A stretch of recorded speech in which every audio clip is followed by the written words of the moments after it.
សួស្តីកូនសិស្សទាំងអស់គ្នាសូមស្វាគមន៍ការមកកាន់ Channel រៀនភាសាកូរ៉េទាំងអស់គ្នាថ្ងៃនេះដែរអ្នកគ្រូនឹងបង្រៀនបងប្អូនទាំងអស់គ្នាអំពី Hangul Hangul បកប្រែថាអក្សរកូរ៉េ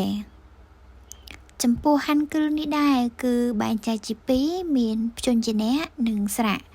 ព្យញ្ជនៈគឺឆាអ៊ឹមហើយសម្រាប់ស្រៈគឺម៉ូអ៊ឹមចំពោះព្យញ្ជនៈគឺមាន19តួហើយចំពោះម៉ូអ៊ឹមស្រៈគឺមាន21តួថ្ងៃនេះដែរអ្នកគ្រូនឹងលើកយកឆាអ៊ឹមយកមកបង្រៀនបងប្អូនទាំងអស់គ្នាសម្រាប់អក្សរនីមួយៗអ្នកគ្រូនឹងប្រាប់បងប្អូនទាំងអស់គ្នាថាស្មើនឹងអក្សរអ្វីនៃភាសាខ្មែរសម្រាប់ឲ្យបងប្អូនទាំងអស់គ្នាងាយស្រួលក្នុងការប្រកបជាមួយនឹងស្រៈនៅពេលដែលយើងរៀនវីដេអូបន្ទាប់អំពីស្រៈតោះបងប្អូនអានអក្សរកូរ៉េ3ដងតាមអ្នកគ្រូទាំងអស់គ្នាហើយវាស្មើនឹងអក្សរអ្វីនៃភាសាខ្មែរផងដែរណាតោះ let's go គៀកគៀកគៀកស្មើនឹងអក្សរខឬក៏អក្សរកនេះអ៊ឹននេះអ៊ឹននេះអ៊ឹនស្មើនឹងអក្សរណូធីកឹតធីកឹតធីកឹតស្មើនឹងអក្សរថឬក៏អក្សរតរីអ៊ឹលរីអ៊ឹលរីអ៊ឹលស្មើនឹងអក្សររឬក៏អក្សរឡូមីអ៊ឹមមីអ៊ឹមមីអ៊ឹមស្មើនឹងអក្សរម៉ូប៊ីអ៊ឹបប៊ីអ៊ឹបប៊ីអ៊ឹបស្មើនឹងអក្សរបផនិងប៉ូស៊ីអ៊ុតស៊ីអ៊ុត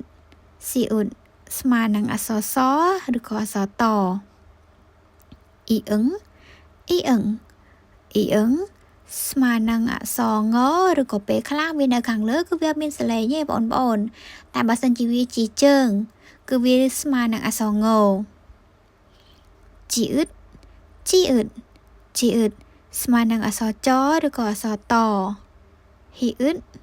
ហ៊ីអ៊ឹតហ៊ីអ៊ឹតស្មើនឹងអក្សរ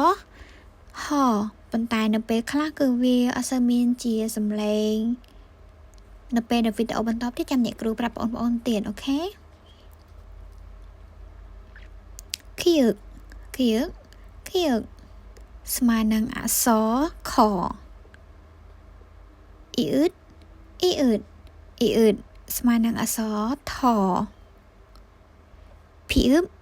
ភីអ៊ឹបភីអ៊ឹបស្មើនឹងអក្សរផពេលខ្លះវាជាជើងក៏អាចស្មើនឹងអក្សរបដែរណាបងប្អូនឈីអ៊ឹតឈីអ៊ឹតឈីអ៊ឹតស្មើនឹងអក្សរឆឬក៏អក្សរតសាំងហ្គៀកសាំងហ្គៀកសាំងហ្គៀក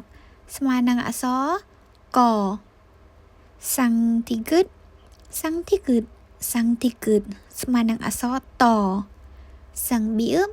សាំងប៊ីអ៊ឹបសាំងប៊ីអ៊ឹបស្មើនឹងអក្សរប៉សាំងស៊ីអ៊ុតសាំងស៊ីអ៊ុតសាំងស៊ីអ៊ុតស្មើនឹងអក្សរសសាំងជីអ៊ឹតសាំងជីអ៊ឹតសាំងជីអ៊ឹតស្មើនឹងអក្សរចអូខេយើងបានអានរួចរាល់ហើយបងអូនឧស្សាហ៍អានសារឡើងវិញហ្គៀកនីអ៊ឹនទីគឹតរីអ៊ឹលមីអ៊ឹមប៊ីអ៊ឹមស៊ីអ៊ុតអ៊ីអឹងជីអ៊ឹតហ៊ីអ៊ឹតគៀកអ៊ីអ៊ឹតភីអ៊ឹបឈីអ៊ឹតសាំងហ្គៀកសាំងទីគឹតសាំងប៊ីអ៊ឹបសាំងស៊ីអ៊ុតសាំងជីអ៊ឹតទន្ទឹងឲ្យចាំណាបងប្អូនដើម្បីងាយស្រួលក្នុងការប្រកបជាមួយនឹងស្រៈនៅពេលដែលយើងរៀនពាក្យយើងចេះស្ទាត់គឺវាងាយស្រួលសម្រាប់យើងណាមិនចាំបាច់បើកសៀវភៅមើលម្ដងទៀតឬក៏យើងត្រូវអត់មើលពេលដែលអានជាពាក្យជាអីទេអញ្ចឹងដូច្នេះបងប្អូនត្រូវតែទន្ទឹងឲ្យចាំអក្សរហ្គៀកស្មើនឹងអក្សរអីនេះអ៊ឹនស្មើនឹងអក្សរអីអរគុណសម្រាប់ការទស្សនានៃការបង្រៀនរបស់អ្នកគ្រូហើយសម្រាប់ ចង់បានមេរៀនបន្ទាប់ទៅទៀតបងប្អូនជួយ Subscribe Channel របស់អ្នកគ្រូផងដើម្បីឲ្យអ្នកគ្រូមានកម្លាំងចិត្តបង្រៀនបងប្អូនទាំងអស់គ្នាអរគុណច្រើនខំប្រឹងរៀនទាំងអស់គ្នាដើម្បីទៅសិក្សាឬក៏ទៅធ្វើការនៅប្រទេសកូរ៉េបាយបាយ